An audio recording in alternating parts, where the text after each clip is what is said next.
কুয়ালালামপুরের এই রেলওয়ে স্টেশনে আমি ঢোকার পরে একটা জিনিস খুব ভালোভাবে খেয়াল করলাম যে এই স্টেশনে কোনো ধরনের জাতির আব্বার কোনো ছবি নেই, জাতির মারও কোনো ছবি নেই এখানে। আবার ছাত্রলীগের কোনো ব্যানার ফেস্টুন নেই। এটা সম্ভব? এটা কীভাবে হতে পারে?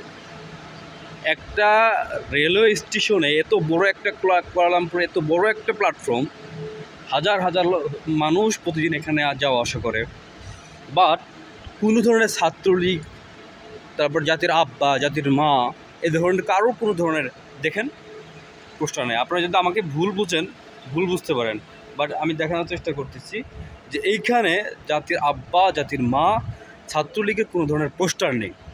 এইখানে তারাই ঢুকতে পারবে যাদের কাছে কার্ড আছে।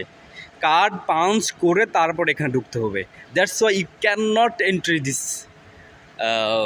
প্ল্যাটফর্ম। ওকে, সো এইটা আপনাকে বুঝতে হবে। এইটা কুয়ালালামপুর, এটা মালয়েশিয়া, দক্ষিণ এশিয়ার দেশ হওয়া সত্ত্বেও এইটা অনেক উন্নত হয়ে গেছে। বাংলাদেশ থেকে অনেক উন্নত হয়ে গেছে।